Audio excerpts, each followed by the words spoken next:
Welcome to ज्ञानोपीडिया। हम लोग drip irrigation पे थे, हर्षिता है। सो ड्रिप इरिगेशन में हम लोग पढ़ रहे थे ट्रिकल इरिगेशन। तो ड्रिप इरिगेशन को ट्रिकल इरिगेशन कहा जाता है और ये बहुत यूज़फुल टेक्निक है उन एरियाज़ में जहाँ पे वाटर शॉर्टेज होती है, मतलब पानी की कमी होती है। ये पूरा सिस्टम पाइप का होता है और ट्यूब्स का होता है, ठीक है। यहाँ पे जो है पाइप और ट्यूब्स का ही सिस्टम होता है और ट्यूब से जो है पानी सप्लाई होता है, ठीक है। और ये जो ट्यूब से पानी सप्लाई होता है वो ड्रॉप बाय ड्रॉप होता है, मतलब बहुत कम होता है और इसके अंदर वेस्टेज भी पानी की बहुत कम होती है, ठीक है। और जो इरिगेशन होती है वो बहुत एसेंशियल होती है क्रॉप प्रोडक्शन के लिए, लेकिन अगर आपने इसको ज़्यादा कर दिया तो इससे हमारे प्लांट्स डैमेज भी हो सकते हैं। और अगर हम इसमें ज़्यादा वाटर डाल देंगे अपनी फील्ड्स में तो फिर जो एयर है वो सप्लाई नहीं हो पाएगी रूट्स में, ठीक है। और जो हमारी अच्छी क्रॉप्स हैं वो भी ख़राब हो जाएंगी। मैच्योर क्रॉप्स मीन्स अच्छी क्रॉप्स, जो आपकी सही क्रॉप्स हैं। आगे करेंगे क्रॉप प्रोटेक्शन। जो वाइल्ड प्लांट्स होते हैं और जैसे एनिमल्स होते हैं लाइक इंसेक्ट्स, माइक्रो ऑर्गेनिजम्स, रॉडेंट्स कहते हैं रैट्स को, तो ये हमारी क्रॉप्स को ख़राब कर देते हैं। तो वीडिंग, एक शॉर्ट में बता रही हूँ, जो वीडिंग है वो अनवांटेड प्लांट्स होते हैं। वीड्स जो है अनवांटेड प्लांट्स होते हैं जो कि हमारे अच्छे प्लांट्स में उग जाते हैं, इन्हें वीड्स कहा जाता है, ठीक है। और जो है इनको हटाने के लिए एक प्रोसेस होता है वीडिंग। वीडिंग में क्या होता है? वीडिंग में जो है एक तो पहले जानेंगे वीड्स करते क्या हैं। वीड्स जो है हमारे अच्छे प्लांट्स के nutrient, space, air, light, water, ये सब जो हम इन्हें देते हैं वो सब छीन लेते हैं इनसे, और वीड्स से वीड्स को हटाने का। तो डिफरेंट टाइप्स ऑफ वीड्स दे रखे हैं जो कि अलग अलग सीज़न में उगते हैं हिसाब से सीज़न के, ठीक है। उनमें से कुछ यहाँ हमें दे कॉमन टाइप्स ऑफ। तो चौलाई, अमरंथास इसका इंग्लिश नेम है, बथुआ का है पिगवीड, जावी है उसका है वाइल्ड ओट, और कांग्रेस ग्रास का है कांग्रेस ग्रास। इंग्लिश नेम और कॉमन इंडियन नेम दोनों दे रखे हैं यहाँ पे। अब वीडिंग को किन किन मेथड से डन किया जा सकता है, यहाँ पे हमें मेथड्स दे रखे हैं। मैनुअली तो मैनुअली का मतलब है कि वीड्स को हाथों से निकाल सकते हैं। ट्रावल, खुरपा को कहते हैं, ये ट्रावल है आपका, तो इससे निकाल सकते हैं, और हैरो से। और वीडीसाइड्स और हर्बिसाइड्स एक और है मेथड। इसके अंदर क्या होता है, 2,4-D डेलापोन मेटाक्लोर कुछ एक केमिकल होता है, ठीक है। तो ये बहुत सारे केमिकल्स हैं, तो इनको हम वीड्स को मारने में यूज़ कर सकते हैं और इन्हें वीडीसाइड्स या फिर हर्बिसाइड्स कहा जाता है। और ये जो है हमारी जो अच्छी क्रॉप्स हैं उनको नहीं डिस्ट्रॉय करते, और ये बहुत से जो है नॉन बायोडिग्रेडेबल होते हैं, और ये हमारी सॉइल की फर्टिलिटी पे भी अफेक्ट कर जाते हैं। अब बायोलॉजिकल मेथड क्या होता है? इसके अंदर जो है कुछ ऑर्गेनिजम्स होते हैं जो कि हमारी वीड्स पे बैठ जाते हैं और उन्हें खा लेते हैं, लेकिन हमारी क्रॉप को ख़राब नहीं करते, ठीक है। जैसे कि हमें एग्जांपल दे रखा है कि कोचिनियल इंसेक्ट जो है वो ओपनचिया को इरिगेट करता है, ठीक है। और कुछ प्लांट्स दे रखे हैं जैसे कि बार्ले, सोयाबीन, सनफ्लावर, और इनके अंदर टॉक्सिक सब्सटेंसेस होते हैं इनकी सॉइल के अंदर, जो वीड्स को उगने ही नहीं देते इनकी सॉइल के अंदर। तो अब हम पढ़ेंगे पेस्ट कंट्रोल। पेस्ट कंट्रोल क्या होता है? पेस्ट कंट्रोल जो पेस्ट होते हैं उनके ऊपर कंट्रोल करने के लिए होता है। तो पेस्ट होते क्या है पहले ये पता होना चाहिए। कुछ ऑर्गेनिजम्स होते हैं जो कि हमारी क्रॉप्स को डैमेज कर देते हैं, और एग्जाम्पल दे रखे हैं फंगी, बैक्टीरिया, रैट्स को कहा जाता है। और इंसेक्ट्स में क्या आते हैं जैसे लॉकुस्ट, वीविल्स, टर्माइट्स एक्सेट्रा, ये सब कॉमन पेस्ट हैं, ठीक है। और जो फंगी है उसे स्मोट और rust of wheat, blight of potato नाम की डिजीज़ भी होती है एक्चुअली। और जो बैक्टीरिया है उससे ब्लाइट ऑफ राइस नाम की, ठीक है। ये ब्लाइट ऑफ राइस एक प्लांट डिजीज़ है। यहाँ पे आप पिक्चर्स दे रखे हैं आपको फंगी, बैक्टीरिया, रॉडेंट, इंसेक्ट की, जैसे हमारी खेतों को ख़राब करते हैं, तो आप यहाँ पे देख सकते हो। और अब हम पढ़ेंगे पेस्टिसाइड्स। तो पेस्टिसाइड्स कुछ केमिकल्स होते हैं जो कि पेस्ट को किल करते हैं। यहाँ 3 टाइप के पेस्टिसाइड्स दे रखे हैं। इंसेक्टिसाइड इंसेक्ट्स को मारते हैं जैसे कि लॉकुस्ट, वीविल्स, टर्माइट्स को जो मारते हैं, फंगिसाइड्स जो फंगी को मारते हैं, रॉडेंटिसाइड्स जो रॉडेंट्स को मारते हैं। पेस्टिसाइड्स को एक तो हाथ से भी स्प्रे किया जाता है, एक मशीन्स होती हैं मैन मेड, उससे भी करा जा सकता है, और कुछ एयरक्राफ्ट होते हैं छोटे छोटे, उससे भी करते हैं। अब डिसएडवांटेज क्या होता है पेस्टिसाइड का? ये जो बटरफ्लाइज है, हनी बीज है, इनको भी मार देते हैं, यूजफुल इंसेक्ट है। और जो नॉन बायोडिग्रेडेबल है जैसे कि एग्जांपल दे रखा है डी, ये इसको भी हार्म पहुंचाते हैं और एनवायरनमेंट में भी हार्म पहुंचाते हैं। और जो है ये नॉन बायोडिग्रेडेबल ही होते हैं पेस्टिसाइड्स, ठीक है। जैसे कि DDT एक एग्जांपल दे रखा है आपको, ये भी एक पेस्टिसाइड है नॉन बायोडिग्रेडेबल। तो ये मोस्टली नॉन बायोडिग्रेडेबल ही होते हैं पेस्टिसाइड्स, और ये एनवायरनमेंट को भी हार्म पहुंचाते हैं। ठीक है, थर्ड है हार्मफुल केमिकल्स जो है फूड में घुस जाते हैं। ठीक है, और ये एनिमल्स, ह्यूमन बींग, प्लांट्स में घुस जाते हैं, और फिर जो एनिमल्स और ह्यूमन बींग्स है ये इन्हें खाते हैं, तो फिर हमारे बॉडी में हार्मफुल केमिकल एंटर कर जाता है जो हमें हार्म पहुंचाता है। अब बायोलॉजिकल मेथड क्या होता है? बायोलॉजिकल मेथड भी इसको किल करने में होता है, जिसको बायोसाइड्स कहा जाता है। ये कुछ फीमेल इंसेक्ट्स के हार्मोन्स होते हैं जो कि मेल इंसेक्ट्स को अट्रैक्ट करने के लिए बुलाए जाते हैं, मतलब यूज़ किए जाते हैं। और जो बायोसाइड्स है वो बहुत इफेक्टिव होता है, और ये बहुत पॉल्यूशन करता है।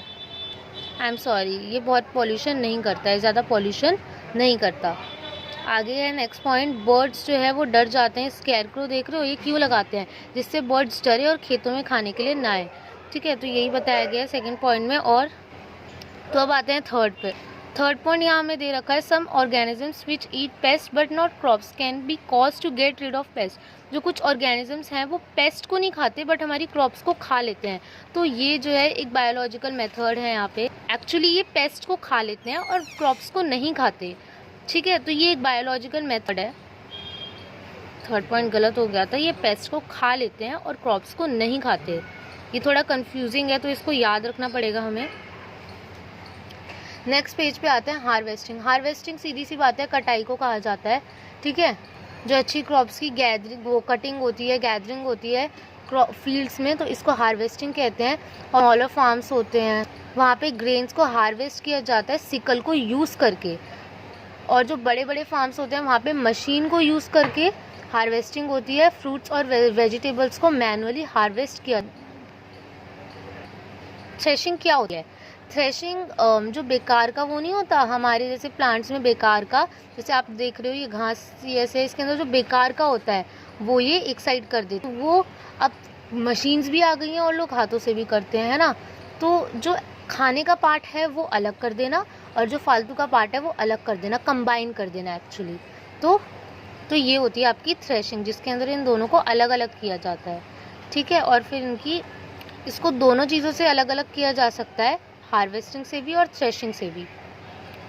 नेक्स्ट आता है विनोइंग।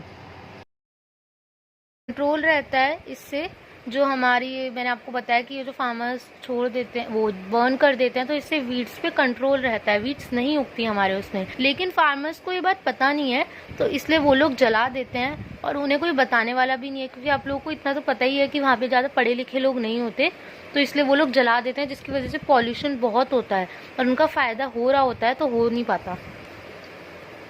अब हम पढ़ेंगे स्टोरेज। पेरिशेबल फूड, यहाँ पे 2 टाइप के फूड मटेरियल होते हैं, एक होता है पेरिशेबल, एक होता है नॉन पेरिशेबल। पेरिशेबल मटेरियल वो होते हैं जो इजीली स्पॉइल हो जाते हैं, मतलब इजीली ख़राब हो जाते हैं रूम टेम्परेचर पे। अगर आप कुछ टाइम के लिए उन्हें रख दोगे ना तो वो इजीली ख़राब हो जाएंगे। जैसे कि वेजिटेबल अगर आप बाहर छोड़ दोगे तो ख़राब हो जाएंगे। फ्रूट्स हो गए, फिश हो गई, मीट, मिल्क, ये सब चीज़ें ख़राब हो जाएंगी। ठीक है, रूम टेम्परेचर पे। लेकिन नॉन पेरिशेबल फूड मटेरियल ख़राब नहीं होते। जैसे कि आपको एग्जांपल दे रखा है, ये बहुत लंबे टाइम तक रूम टेम्परेचर में रह सकते हैं। जैसे वीट, अगर आप वो आटे का जो पैकेट आता है उसको छोड़ दो, ख़राब होगा? नहीं होगा। Floor, food grain, spices, sugar, ये सब चीज़ें ख़राब होती नहीं होती, तो इन्हें नॉन पेरिशेबल कहा जाता है। आसान लैंग्वेज में यही है कि पेरिशेबल जो हैं वो होते हैं जो स्पॉइल इजीली हो जाते हैं रूम टेम्परेचर में, और नॉन पेरिशेबल जो इजीली स्पॉइल नहीं होते रूम टेम्परेचर में। तो यहाँ पे जो है ड्राई स्टोरेज क्या होता है? ड्राई स्टोरेज वहाँ वो होता है जिसमें हम नॉन पेरिशेबल फूड मटेरियल रखते हैं। नॉन पेरिशेबल मतलब जो जल्दी, हमने क्या पढ़ा था यहाँ पे बताओ? नॉन पेरिशेबल मतलब जो रूम टेम्परेचर पे खराब नहीं होता, लॉन्ग टाइम तक रहता है। ठीक है, तो वो हम इसमें यहाँ पे स्टोर कर लेते हैं। जो फूड ग्रेन्स होते हैं उनको सन में ड्राई करने के लिए रखा जाता है, जिससे उनका जो मॉइस्चर है वो 14% तक हो या उससे कम। ठीक है, और जो है इसके अंदर जो लाइट्स आती हैं, सनलाइट, वो जो है पेस्ट को मार देती हैं।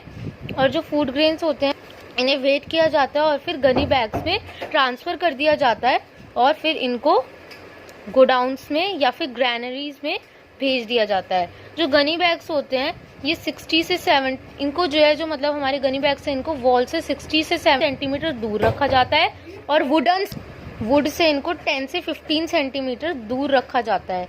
वुड नहीं, मतलब ग्राउंड से, तुम्हारा जो ज़मीन का नीचे का वो होता है उससे।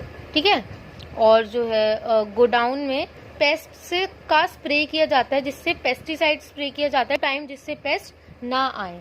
ओके, अब जो है होम्स में क्या होता है, हम जो है घरों में मेटल कैंस में अपना फूड स्टोर करके रखते हैं और उसके अंदर नीम की पत्तियां डाल देते हैं, जिससे वो पेस्ट अटैक ना करे। अब ग्रेन सीलोज को स्पेशली डिजाइन किया जाता है। ये टॉल सिलेंड्रिकल होते हैं और इनका स्ट्रक्चर जो होता है ये एक बुल्क स्टोरेज की तरह होता है। ये ऐसे डिजाइन होते हैं ग्रैंड सिलोज, जिससे फूड ग्रेन्स के लिए बहुत स्टोरेज होता है, ठीक है। और जो सिलोज होते हैं इनको डिफरेंट स्टॉक्स में स्टोर किया जाता है, डिफरेंट लेवल्स में, ठीक है। और ये जो हमारा ग्रेन और जब हमें खाना चाहिए तो हम उससे निकाल भी सकते हैं सीलोज से, जब हमें ज़रूरत हो। अब नेक्स्ट है हमारा granaries and silos should be inspected from time to time, check for infestation of any kind. इनको देखने के लिए ग्रैनरीज और सीलोज को चेक किया जाता है टाइम टू टाइम, देखने के लिए कि सही है या नहीं। और जो हमारी कंट्री में जितने भी फूड ग्रेन्स हैं उनको गोडाउन्स में एजेंसी, तो जो फूड ग्रेन्स हैं उनको जो है इनको जो है लार्ज गोडाउन्स में स्टोर किया जाता है। हमारे इंडिया में कुछ एजेंसीज हैं जैसे कि food corporation of India, state warehousing corporation, ठीक है। अब कोल्ड स्टोरेज, ये एक मेथड है फूड मटेरियल्स जो पेरिशेबल होते हैं, मतलब जो जल्दी खराब हो जाते हैं, उनको स्टोर करने का। कहाँ पे? फ्रिज में, रेफ्रिजरेटर में, ठीक है। रेफ्रिजरेटर में कौन से स्टोर किए जाते हैं? Fruits, vegetables, milk products, fishes, ठीक है।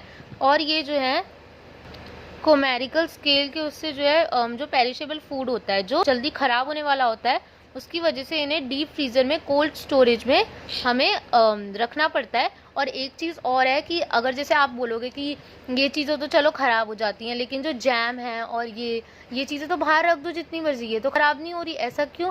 क्योंकि इनके अंदर कुछ केमिकल होता है जो इन्हें ख़राब नहीं होने देता और इन चीज़ों में नहीं होता, जो ख़राब हो जाती हैं जल्दी, लाइक वीट, ठीक है। ये कुछ ओरल क्वेश्चंस हैं, ये आप लोगों का होमवर्क है कि आपको इसको करना है।